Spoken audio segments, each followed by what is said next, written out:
Saulus adalah seorang pria yang ditakuti oleh para pengikut Yesus.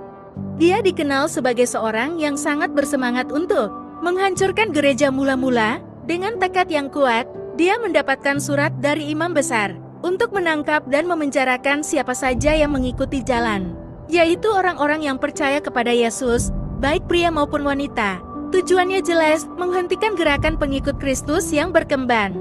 Dalam perjalanan menuju kota Damaskus, Saulus memiliki satu misi di pikirannya, menangkap para pengikut Yesus. Namun, di tengah perjalanan, terjadi sesuatu yang luar biasa. Tiba-tiba, sebuah cahaya yang terang dari langit menyinari dia, dan Saulus jatuh ke tanah. Kemudian, sebuah suara terdengar, "Saulus, Saulus, mengapa engkau menganiaya aku?" Suara itu begitu jelas dan tegas. Saulus, yang kebingungan, bertanya, "Siapakah engkau, Tuhan?" Dan suara itu menjawab, "Akulah Yesus yang kau aniaya."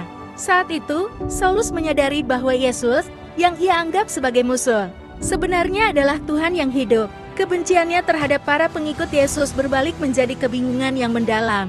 Yesus memerintahkan Saulus untuk bangkit dan masuk ke kota Damaskus, di mana dia akan diberitahu apa yang harus dilakukan. Ketika Saulus bangkit, dia tidak bisa melihat apa-apa. Cahaya terang itu telah membuatnya buta. Orang-orang yang bersama dengan Saulus membawanya ke Damaskus. Tetapi selama 3 hari penuh Saulus tidak bisa melihat, dan dia tidak makan atau minum apapun. Ini adalah momen perenungan yang mendalam bagi Saulus. Seorang pria yang dulu begitu yakin akan jalannya, kini tak berdaya, menunggu petunjuk dari Tuhan. Di kota Damaskus, ada seorang murid Yesus bernama Ananias. Tuhan berbicara kepada Ananias dalam sebuah penglihatan, mengatakan kepadanya untuk pergi menemui Saulus di rumah Yudas di jalan lurus. Ananias awalnya ragu karena dia tahu reputasi Saulus sebagai penganiaya gereja. Tetapi Tuhan berkata, "Pergilah, sebab orang ini adalah alat pilihan bagiku untuk membawa namaku ke bangsa-bangsa lain, kepada raja-raja dan kepada orang Israel." Dengan taat, Ananias pergi ke tempat Saulus berada. Ketika dia bertemu Saulus, Ananias meletakkan tangannya di atas Saulus dan berkata, "Saudara Saulus, Tuhan Yesus, yang menampakkan diri kepadamu di jalan yang kau tempuh, telah mengutus aku supaya engkau dapat melihat lagi dan penuh dengan Roh Kudus." Sekejap itu juga, sesuatu seperti sisik jatuh dari mata Saulus, dan dia bisa melihat kembali.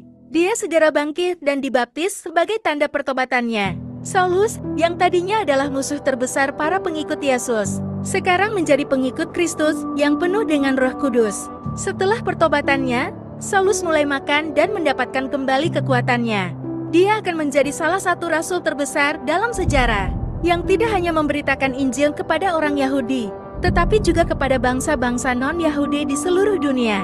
Nama Saulus kemudian dikenal sebagai Paulus, dan hidupnya menjadi bukti bahwa tidak ada orang yang terlalu jauh untuk dijangkau oleh kasih karunia Tuhan. Pertobatan Saulus menunjukkan kuasa transformasi yang luar biasa dari Injil. Seorang yang begitu keras menentang Yesus, berubah menjadi seorang yang siap mengabdikan seluruh hidupnya untuknya. Kita belajar bahwa Allah bisa memakai siapa saja, bahkan mereka yang dulu menentangnya, dengan keras untuk menjadi alat di dalam rencana keselamatannya.